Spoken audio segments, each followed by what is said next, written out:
Leslie and I have known each other since early childhood. We grew up on the same country road in Mississippi. I think why we're good for the community of Mississippi is because we're a product of this community. We are just two country guys, and we were embedded with what I call the diamonds of good character.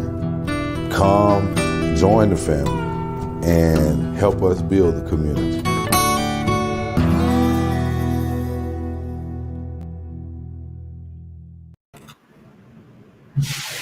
Charles Irvin. Leslie Peters. Another Friday. Let's just get to it. It's been a long week, and when we were sitting down talking about ideas for the show, the thing that I kept hearing in my mind was in the name of service. What that means September 4th, 2020. And so there are a lot of things that I want to discuss with you and the audience. So how about we just dive in? Let's do it. All right. So we've been talking about voting a lot. Why don't we start with voting instead of starting with coronavirus? How about that? Yeah.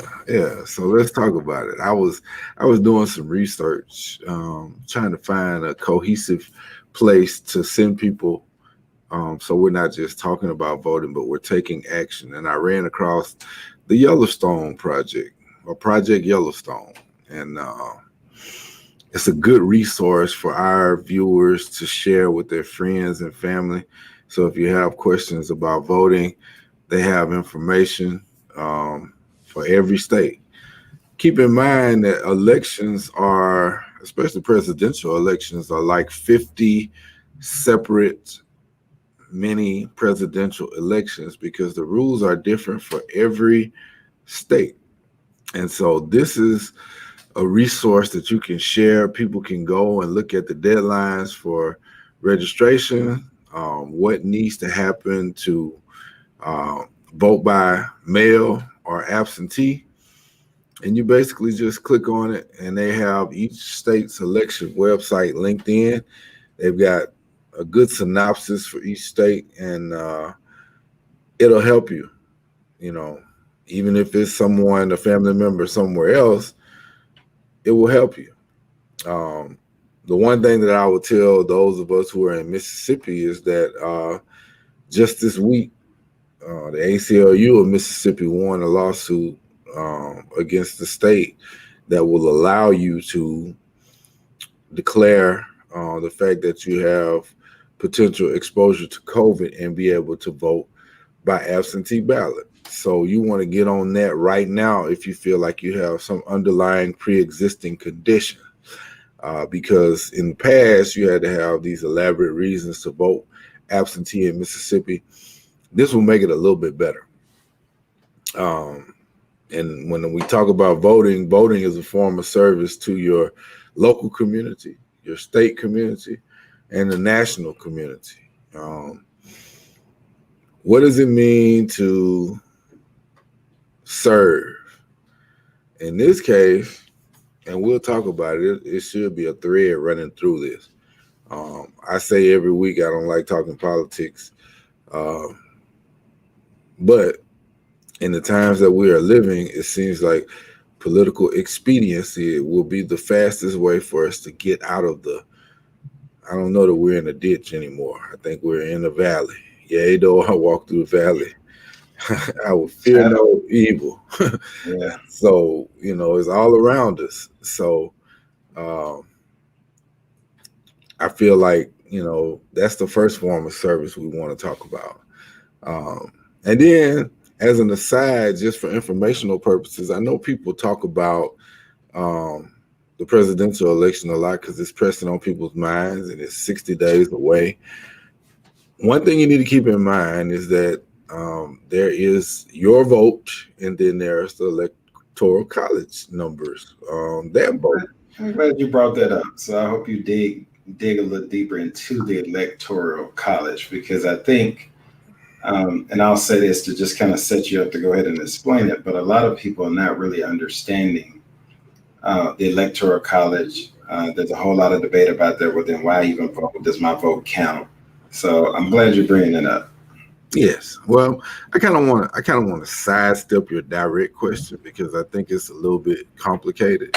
Here's my approach to it. Yes, your vote matters, and we have concrete examples of that from 2016, Michigan. If 10,000 more people vote, we don't have some of the mess that we have right now. So when you talk about electoral college, that is the formula that assigns a number of votes to each state based off of size, and that gets complicated. The way I look at it, Leslie, is this: one person, one vote, and that's going to become key in something else that I talk about. But one person, one vote. That is the raw popular vote. Well, we know who's been winning that. Democrats have been winning that by leaps and bounds for quite some time. The problem becomes when you start factoring in electoral college. The law is the law.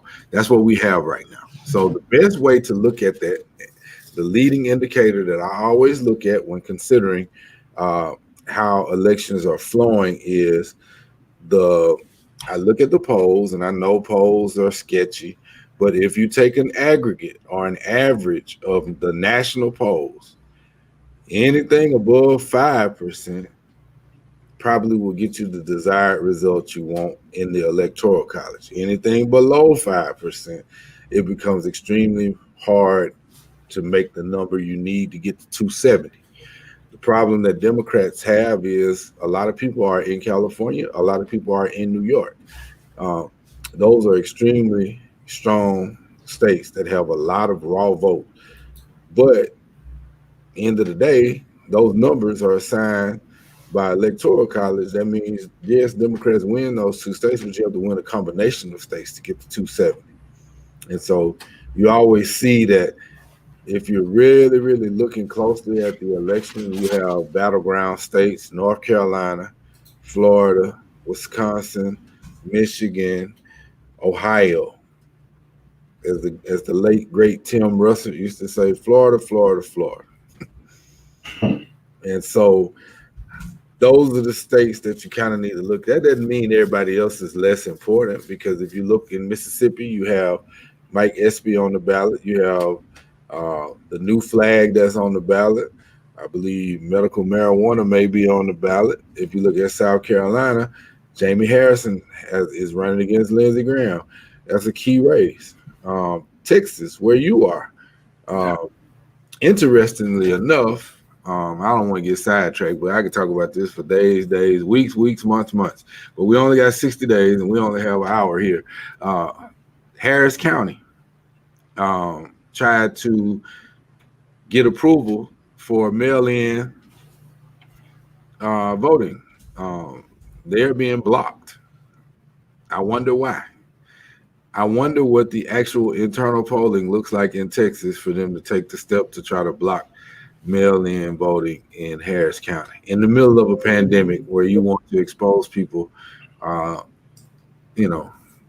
When we say Harris County, we're predominantly talking about Houston, the largest city in Texas. Yeah, we're talking about Houston, which is one of the largest cities in the United States. Yeah. And the population is, about a little over 6 million people in the metro area. Yeah, which are predominantly black, brown. Yep. So that could go a long way to swinging Texas in a different direction, and it eventually will. But it must be getting closer and closer for them to be blocking mail-in ballots. But that's an aside. That's the politics of it. I like watching that space. I don't really like talk about it. I like to watch it and try to make change. The other part that you need to look at is not only does your vote matter for the presidential, we got to get back to voting in off years. Well, that's a conversation we'll continue, but that's one of the reasons we are finding ourselves in difficult situations when it comes to the way things are handled, because off years determine a lot. Mm. Everything is not done by the president. The president is a figurehead, but you have other elected officials that have a role to play in your quality of life. And so voting as an act of service, what does that mean in the age of Corona? Well, if we have any listeners in North Carolina, guess what? Everybody talks about traditional election day for the presidency. Well, that day started today. 634,000 ballots are going out today. How many? What was that number again? 634,000, Liz. And there's a stern warning on the Secretary of State's page for North Carolina. And the top election officials for North Carolina are urging people not to listen to the President of the United States, not to listen to the Attorney General for the United States, because they are lying and they're going to get people in trouble. You cannot vote twice. Oh, good point. That brings up a question that came in. No, there is no state in the United States where you can vote twice. That is an outright lie. And it's going to get somebody in trouble because they're going to try it. That's a felony. It's not a misdemeanor. It's a felony. That's serious. Yeah. That's jail time. And the top law enforcement officer went on national TV, William Barr. Attorney General. Yes, Attorney General for the United States, and acted like he didn't know that was a felony. So, I'm here just to set the record straight for our little community, so they will have the facts straight. The Federal Elections Commission will tell you. All you have to do is look up FEC, voting twice. Not happening. You can get in serious trouble for that. So do not fall into that bear trap. If you think you want to reverse engineer what the president said and go vote twice for your preferred candidate, I'm telling you now, do not do it. I think there's a lot of noise coming out of 1600 as of lately, and so there's a lot of noise coming, period, just all over the country. So you really have to be clear and make sure you guys all do your diligent research to get to the facts. If it sounds, what's that old adage? If it sounds like a duck and it quacks like a duck, it's probably a duck. If it sounds too good to be true, if it feels like it's too good to be true, then maybe, just maybe, it just might be. Yeah, I mean, and in that case, you can't vote twice. So here's an aside. If you went to Columbia High School, you took civics from Virginia Chain, and whatever you think about her politics, she told us way back when, 1986, I believe. Yeah. There's a certain way that you do things, and while the president is the loudest, if they're wrong, you have a duty to tell those around you that they are wrong. Mr. President, you are wrong for telling citizens to vote twice because you are putting their life, their liberty in jeopardy. May not mean much to you because you seem to be able to skirt and should put Donald Trump up for the Heisman because he good. He got a spin move out of this world. But I don't think that's gonna work for you. And if you've been watching closely, the first thing he's gonna say when you say, "Well, the president told me to do it," is, "I don't know you." So be mindful. I'm laughing, but I'm very serious. Do not go down there and vote twice. Don't mail in. Don't ask for an absentee ballot or vote by mail and then show up at the polls and try to vote. Do not do that. It's wrong. Not only is it wrong, it's amoral because this is a democracy, a republic if we can keep it, and it's illegal. Under the laws, it's illegal at the felony level. I mean, I think you've been pretty clear Well, about it. I don't see how you could confuse that at this point. You've been pretty clear in articulating that fact. I think, you know, more now than ever. I think, you know, when I sat as a kid in history class and social studies class and civics and all those things before the gray hair came, right? You know, I don't ever remember, you know, being as in tune or the noise as it is today. I don't remember a time like this. I don't even remember the discussions. And the good thing I can say about this, people are talking. I mean, I mean, everywhere you go, people are having the conversations and talking, which is a change. And so hopefully we can that leads to action. And hopefully we're all being participatory in making sure in our circle of influence that we're driving people to not just stop at the talking, but to also take action and exercise your right. Well, here's what I would say to you, Liz. You're familiar with chaos theory. Yeah. That is what's happening now.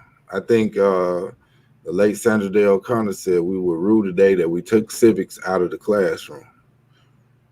Because in your formative years, when you're learning about the structure and the elements that go into forming a democracy, that go into actually governing, you see the nuts and bolts of how it's supposed to go on that level. But I would say that it goes probably 2 or 3 layers deeper than that. And here's where I'm going with that. Okay. There are different people from all different races, nationalities that are welcome to the shores of America. That's the way America was born.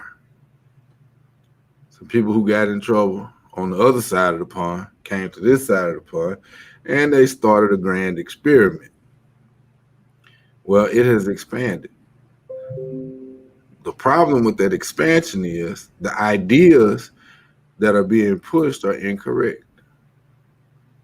I mean, if we're being honest, and this probably wasn't in our history lessons, but we've learned it over the years, the first Americans are Indians, Native Americans. Yeah, I mean, that's true. So when you have incorrect information going out over a long period of time, it conditions people to spout incorrect information. Why is that important now? Is because we're looking at the underbelly of what's called the Southern strategy. Are you familiar with that terminology? I am, but I think you need to explain that. So Richard Nixon, and this is, I'm just going off the top of my head right now, but look up the term Southern strategy. What that was is they talked about law and order. This is around 1966, 67, somewhere in there. There was rioting, there was protests, there was unrest because of institutional and systematic racism. Well, wait a minute. It's 2020. And you have essentially the same thing. So when you talk about service, part of being a good citizen is speaking up when something is incorrect. When you're not heard individually, you have to speak up collectively. That is where peaceful protest comes in. Well, the Southern strategy was to cloak the protest in violence and then say, vote for law and order.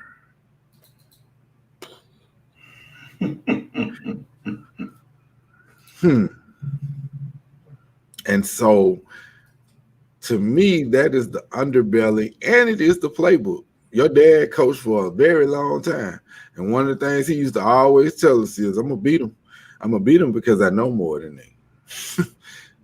And so he scouted He studied and he knew. So what you have to understand is, just like the Jerry Curl might not make a strong comeback list. I'm just sorry. It may not. You don't think it's gonna make a comeback? No, it's not. But the Southern strategy is. You see where I'm going? I do. So when you see people speaking out about Jacob Blake being shot in the back 7 times and saying, you know, those shots profoundly touched me to the point where I feel like I need to let my voice be heard. Okay. Now you're getting closer to collective thought going towards, let's deal with systematic racism. When you hear that George Floyd had a knee on his neck for 8 minutes and 46 seconds, if you watch that video, it is going to change you if you have any empathy in your body. And so when those type of things happen, they have a almost cellular impact on how you view things. It kind of rips off the rose-colored glasses to say that there is something afoot that is not right in the way policing is done.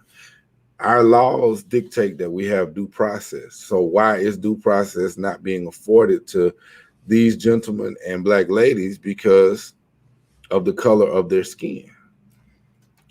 And so what you have to watch for, though, is when that positive is coming forward, there are forces that do not want forward movement. And so there is a clash. The one thing that I will tell you, though, Leslie, is this is unlike anything else simply because it's 2020. 2020 has so many wrinkles. So you have the Southern strategy being run on the pretense of law and order right in the middle of a pandemic. You know, and I'm going to agree. I agree with one of our guests. Reginald Bird said the same thing that my grandmother used to say all the time, and one of my mentors used to say all the time. Say, you know, common sense is not common.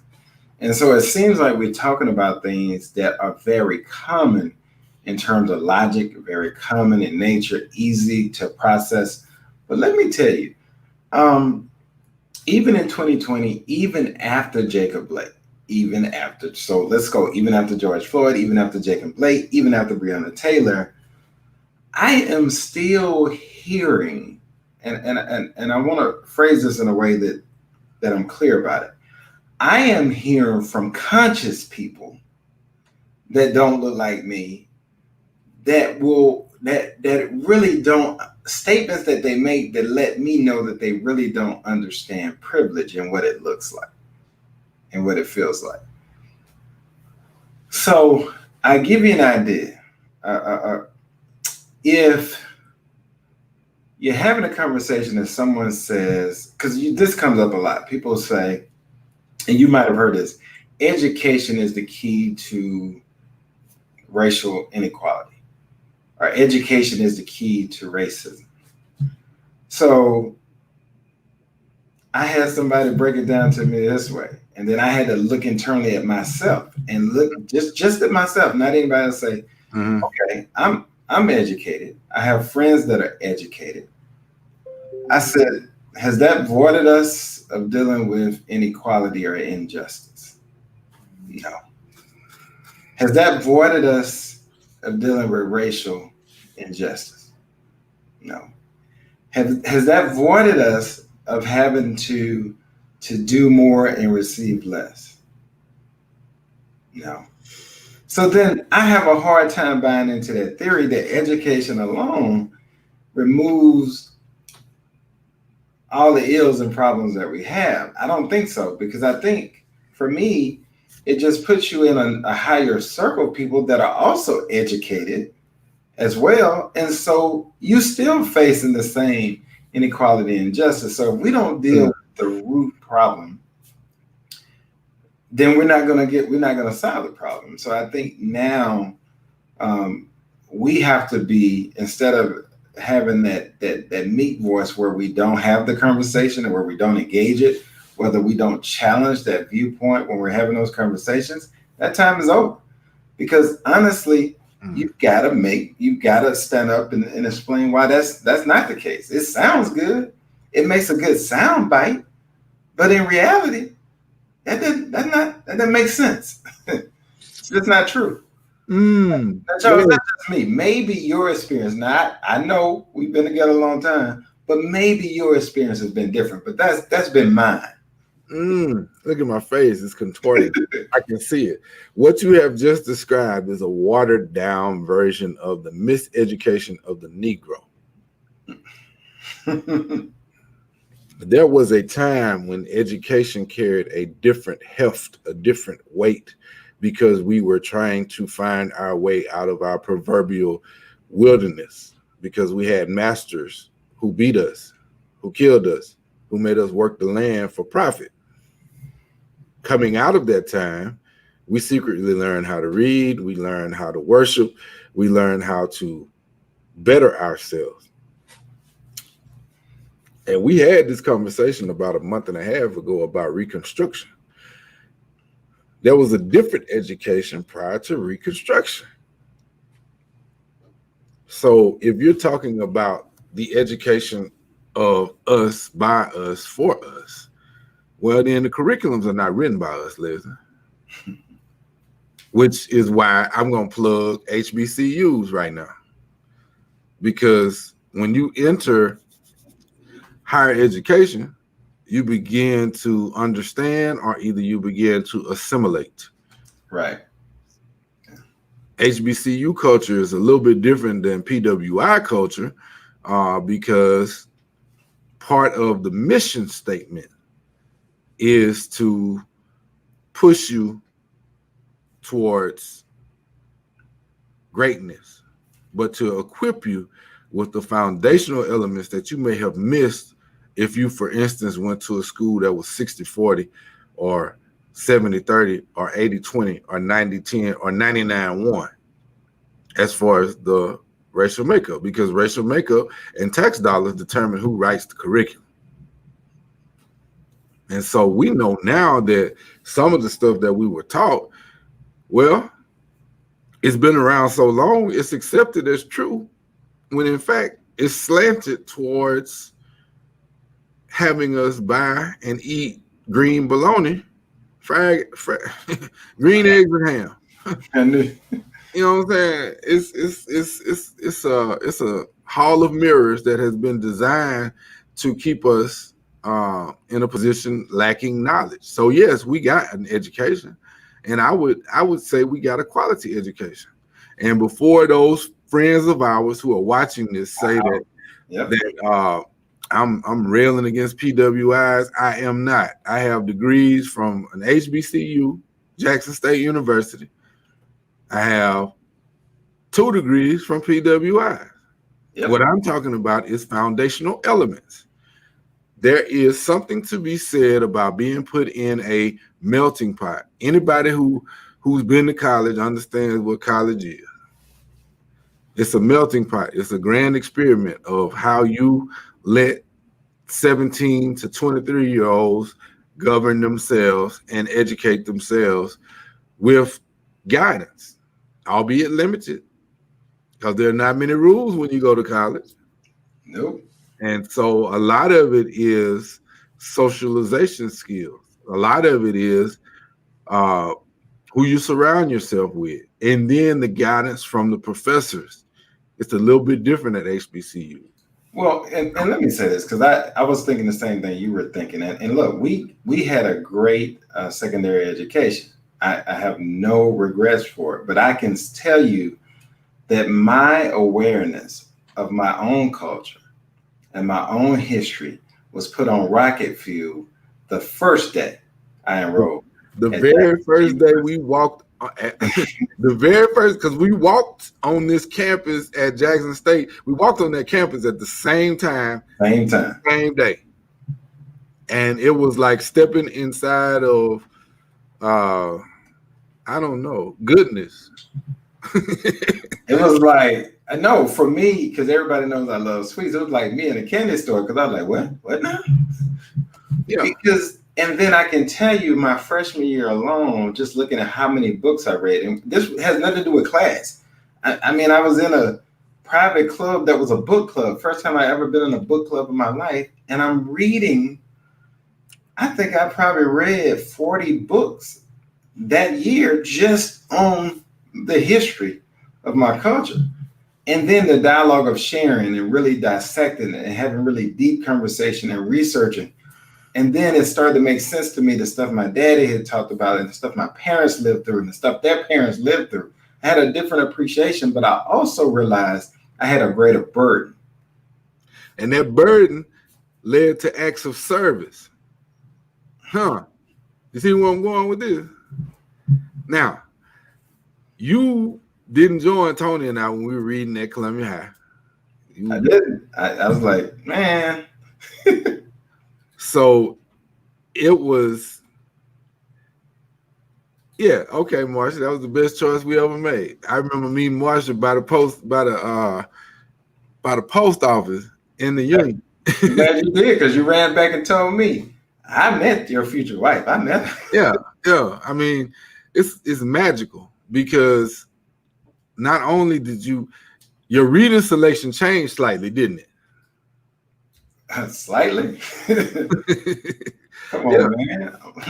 No, it was a 180. It was but I think for me, the love of the thirst for knowledge, it was the way that when they wrap their hands on you. Some of my toughest classes that I ever had was my freshman year, because it's that indoctrination period. And we literally finished high school. We walked across the stage on a Friday night, and Sunday morning we were stepping on the campus of Jackson State University. So we literally went right from one to the other, and it was like a wake-up call. It was like, wait a minute. I mean, the pressure to perform, the responsibility of the legacy and the shoulders that I stand on, and the fact that good enough was just not acceptable. They wouldn't take it. It was not accepted because those professors laid down the gauntlet.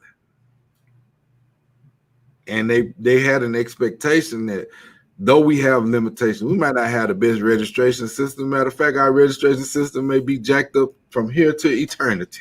Well, look, it's a lot better than it was when we were there, when we had to walk the floors. But you know what? There was a valuable lesson in learning how to navigate registration at an HBCU. I hear people talk about that as a limiting factor. Where in fact, once you are in it, it becomes quite comical. And it becomes a navigation space. And so it helps shape the way you navigate life, because if you can complete registration at an HBCU, you can live. You can live. I think the other thing it taught you was how to develop relationships with people. You know, and I know that we use that still today, every day in our business. It's all about relationships. And so how to overcome that adversity, how to get through it when you have literally been on your feet all day long. You've been standing in a line and you finally get up to the front of the line and the lady said, I'm going to lunch.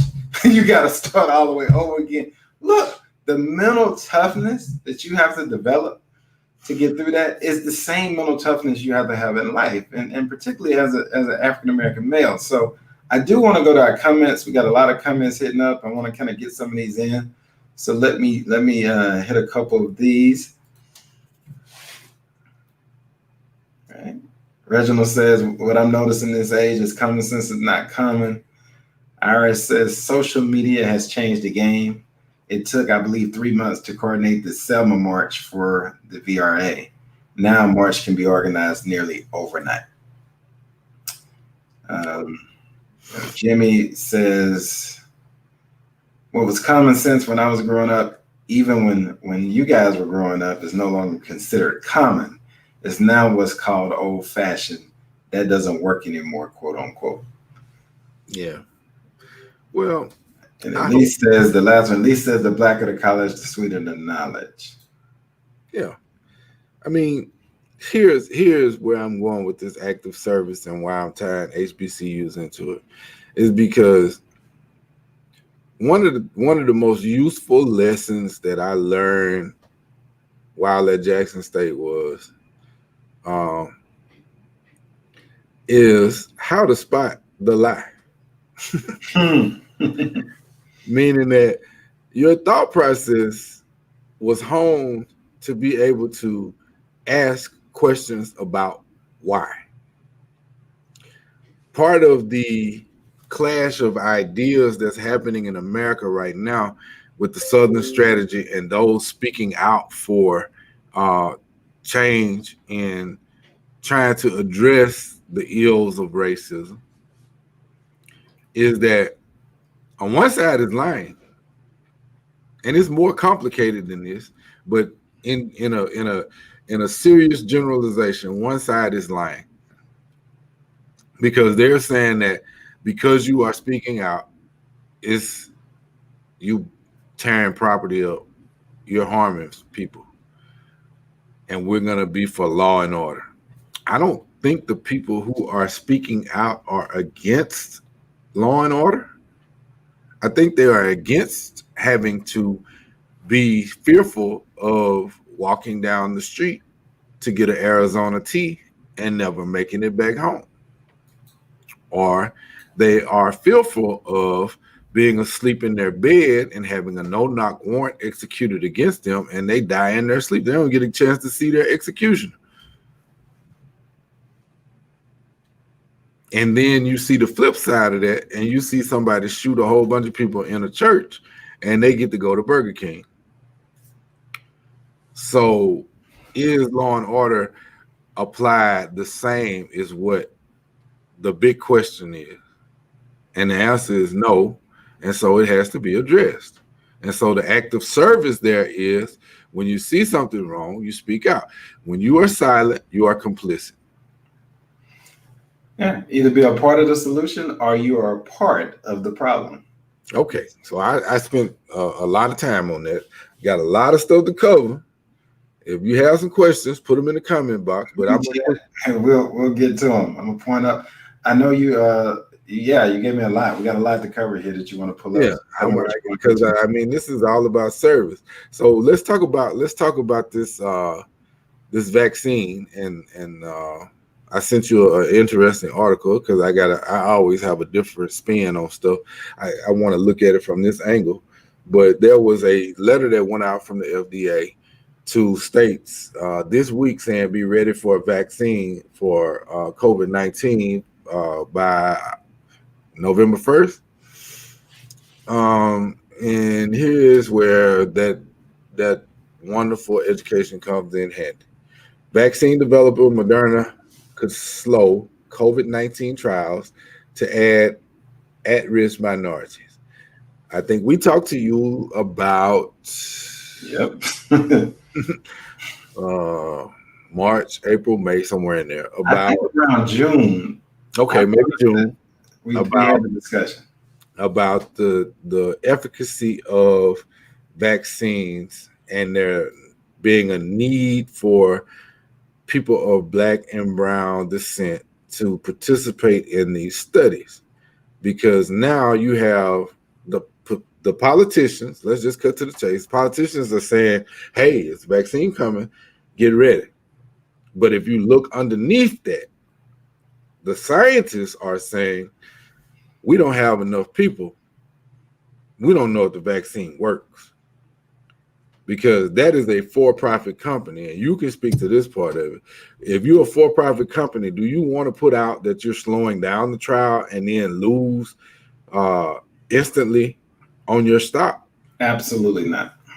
Right. Absolutely not. So that means the people they need for the clinical trials are not available, and so they don't know if this critical stage that will tell them whether or not the vaccine is going to work, and if it's going to work in a broad-based fashion.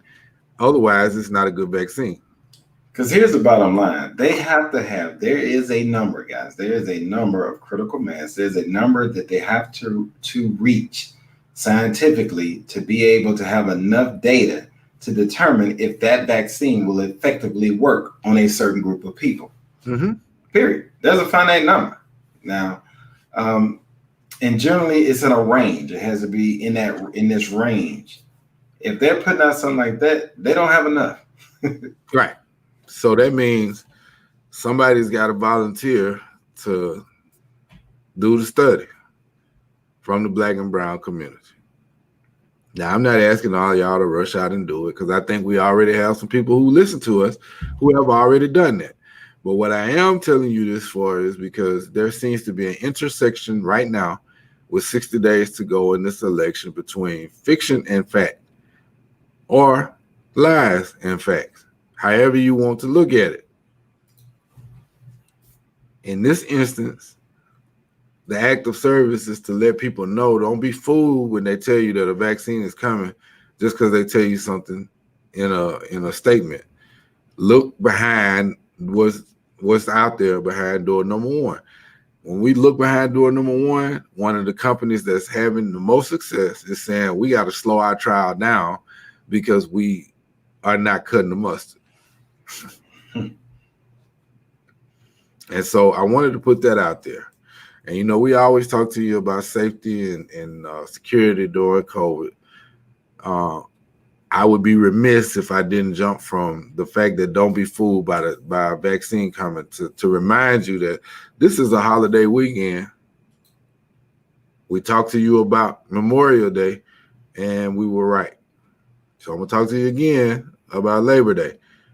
Find you some Phase 10 cards. Find you a Monopoly board.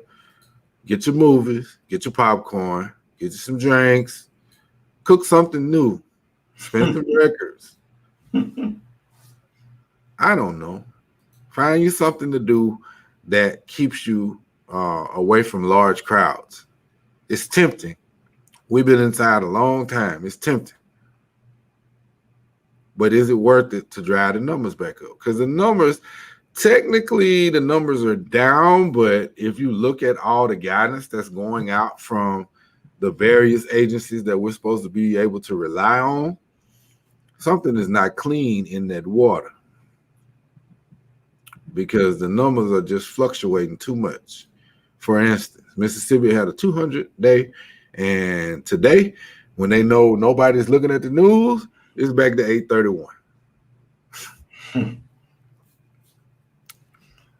So be careful. Just because they tell you it's sunny with a chance of rain, you can look outside for yourself and see if you see clouds in the sky. And so our warning is to be just as safe as you were during the shutdown.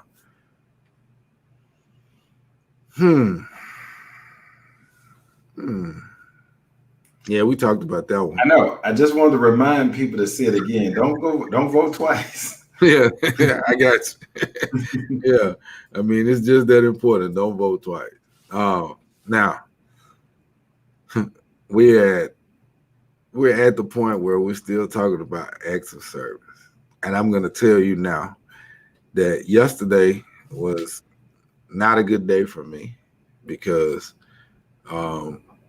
by the end of the day, I heard the president call those who were captured, those who were killed in service of this country, amputees, people who have served in the United States military, losers and suckers. So much so that he didn't even want them invited to the event, right? Well, he did. He was trying to plan this grand military parade to show off the hardware, but he didn't want to show off the human capital of those who had been wounded and were amputees. Nobody wants to see that, was his comment. And, you know, there was a time when service to the country meant a whole lot, especially at the presidential level. And you heard me mention empathy early on. This is where it comes in.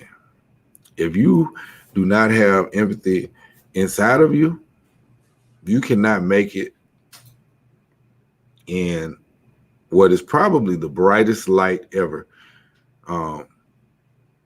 There are plenty of us who have questioned why remarks by this president have not caused him to be penalized like others in the past. And I think I told you many years ago it would take a cumulative effect because his supporters are his supporters no matter what. And you see that in the silence behind calling those who are war dead or captured or have been injured losers and suckers. There's silence. And you remember I said, now, if you're silent, you're complicit. So for all those people who are not speaking out and holding him into account, you're complicit. But here's where I want to tell you, because you'll hear a lot of people saying it's fake news, it's a whole bunch of stuff. But I want to look at it from a slightly different angle. I'm not going to put up Goldberg's article and go through it because all you need to know is losers and suckers. That is not true. But look at the actions of a person. I sent you something for sharing today about the Stars and Stripes newspaper.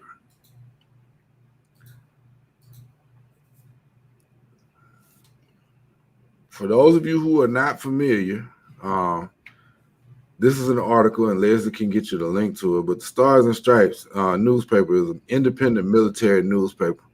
And guess what? Because of budget overviews and budget audits, it is being cut. It's independent, which means it has a First Amendment right. Well, without going all the way into what the First Amendment affords you, you should be able to have an independent voice. And this is one of the ways in which military families have traditionally kept up with what's going on, because families are separated for lengths of time. And so this is one of the publications that they use to keep up with what's happening. Because a lot of times conflict doesn't happen on our shores. Fortunately, it happens, somewhere else in the world. But it's being cut, and it's being cut at the direction of this administration. So when you hear a reporter who is very savvy like Goldberg saying that, yes, he said losers and suckers, and then you hear him come back and say, no, I didn't. Well, why are you cutting this paper? And why did you call John McCain a loser? John McCain and I don't agree on much, but what I do value in the late, great John McCain was his service to this country and the way he approached everything in politics. Because he said, you can talk about me, I'm in the arena, bring it on.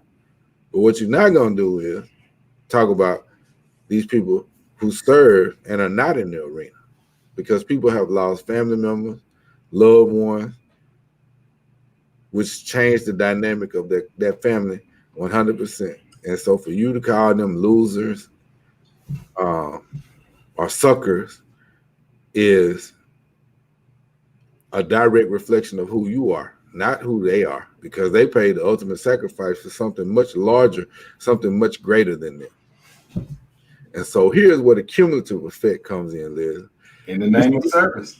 We see this. We see what his act of service is.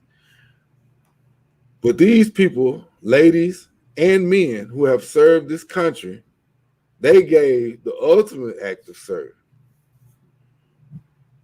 And they should be respected. They should be cared for. And if you can't do those things, at least you can close your mouth. Obviously, his mama never told him what I was told us. If you don't have nothing good to say, don't say nothing. Yep.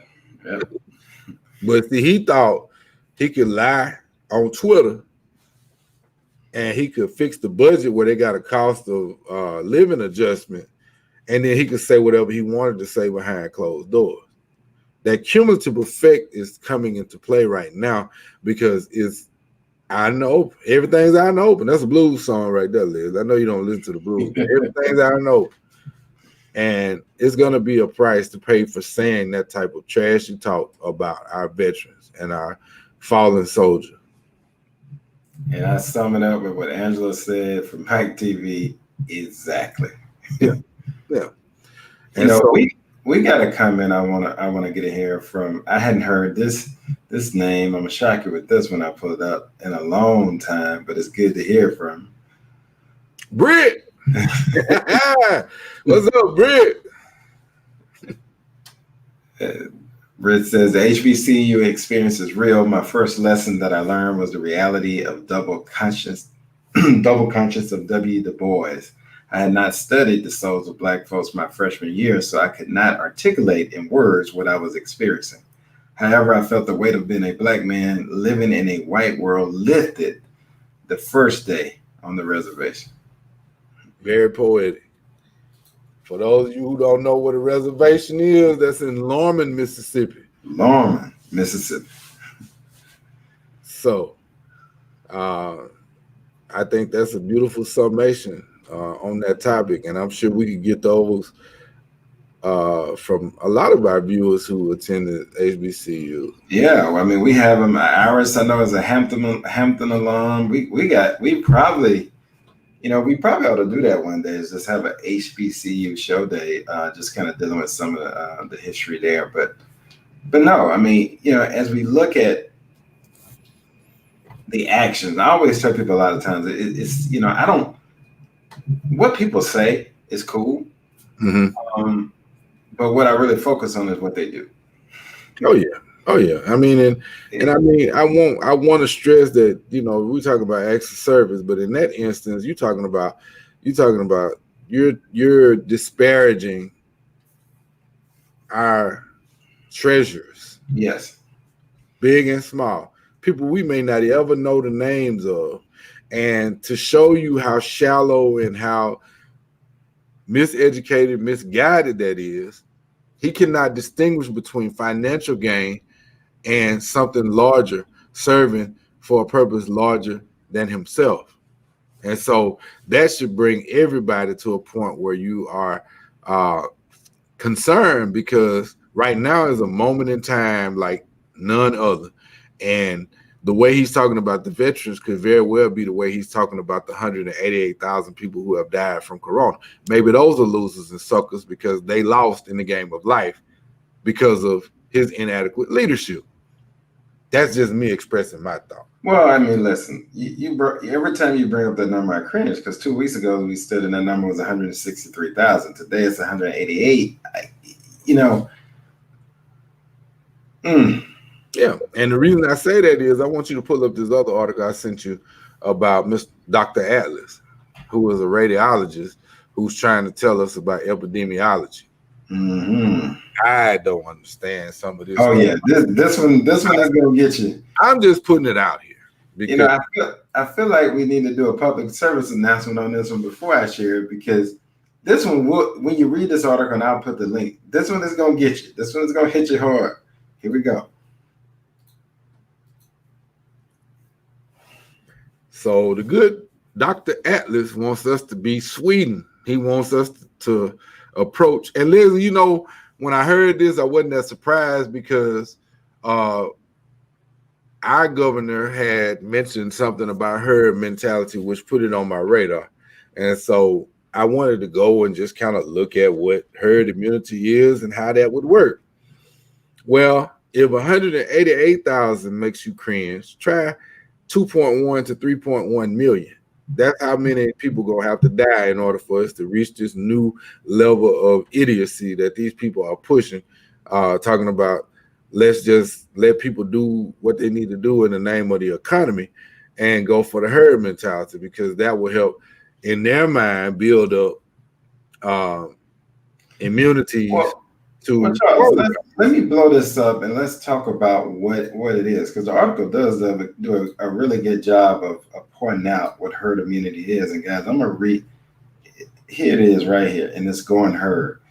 And so basically it says, in essence, this strategy does little to stop the spread of the disease in healthy people who have less risk, but not zero risk, of dying from the infection and can develop protective immune responses.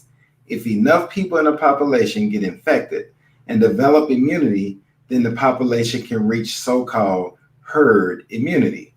When this occurs, there are so few people still vulnerable to the infection that the transmission of the virus grinds to a halt Now, here's the part you've got to read the second page. The trouble is, we don't know how many people have to become immune to the coronavirus to reach the point of herd immunity. Let me give it to you in another way. We don't know how many people have to die to become immune. Which, if you go down to the last sentence of that third paragraph, is where I got that number from. With a population of roughly 330 million, that means 65% of the population could mean up to 2.13 million deaths, assuming a 1% fatality rate. Now, you willing to bet that if we go for herd immunity, it's okay for 2.1. It's not okay for one person to die. We had 188,000 right now. So that means you want us to go for 2.1 million? No, sir. Now, look, I keep telling you, I gave you the numbers a few weeks back on how many people died in Vietnam, and that was over the whole period, almost 20-year period. And it was 200 some thousand. We are at 188,000. We're not even at 10 months yet.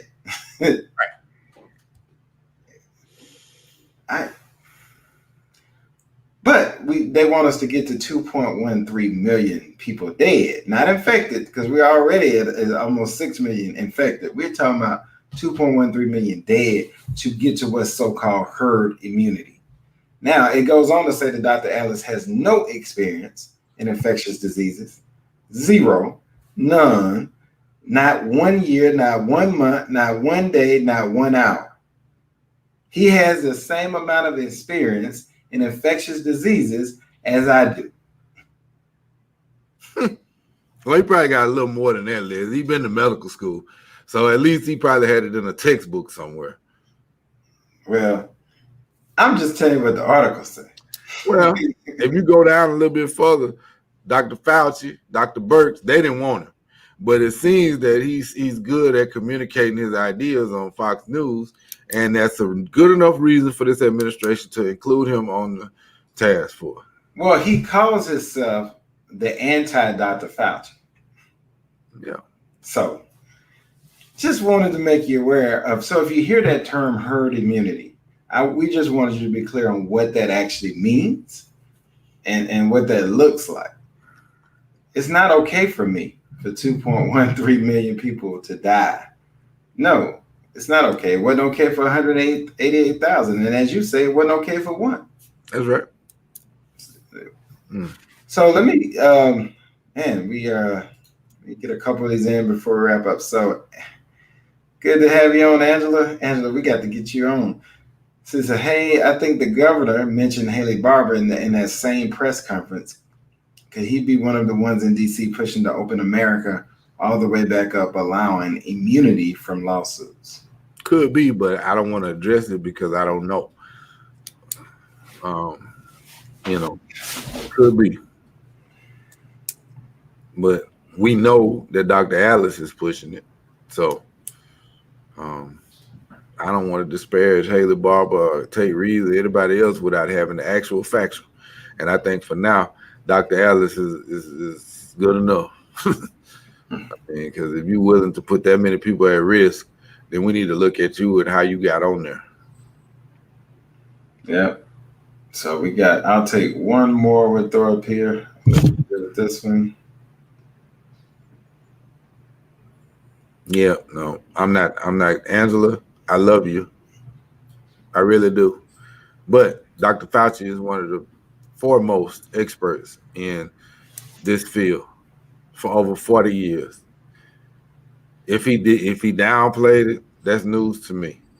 I think what that becomes is somebody taking what he said and flipping it enough times to where, like I said earlier, it's sunny with a chance of rain. Look outside, you can see the clouds. He's been one of the foremost and the most experienced telling us that we do not need to be around the 40,000 mark. He's been saying that consistently. He's been telling you where you need to be to open schools up. He's been telling you where you need to be on vaccines until they try to muzzle him. And it's oddly, if he was the person who downplayed it, it's oddly funny to me that they didn't start making changes until he was, he had surgery and that's when things started changing. And now he's back, and he's right back at it. He's trying to keep us safe, and so we can agree to disagree on that one. Yeah, I think the reality of what he said initially, prefaces of it was, if we follow the protocols that they recommended, then it would be nothing. And I think and how about this though? Hold on. How about this? Dr. Fauci is a scientist. He is not the leadership. He's giving you projections based off of the best evidence. It's up to you to have a national strategy to follow that, which we do not have. September 4th, 2020, we still don't have it because we're talking about some foolishness, but like herd immunity. It blows my mind that we get caught with these shiny objects from the president where we stop talking about it. When we start talking about it, the information is not as fresh in our mind, and then we start blaming people like Dr. Fauci, who's been telling us the whole time how to get it right. But the problem with that is the people who have the most power are not listening to the science, and people are dying as a result of it. Bottom line. So, final words, Charles. We covered a lot of traction in the show today. So we've talked about the Good Dr. Atlas. We've talked about the vaccine. We've talked about Stars and Stripes. We've talked about voting twice. We've covered a lot of ground. What is the charge you want to lead the family? Well, the act of service that I want most of all is for people to vote, because it's the most expedient, and stop thinking about the presidential election in terms of the actual election day on November 3rd. The voting starts now. First ballots went out today by the pallet load through the United States Postal Service. Don't believe the hype. The way you get your ballot in, where it's counted in a timely fashion, is do not wait until election day. If you know they're going out now, it's a lot going out next week. Let's get it done.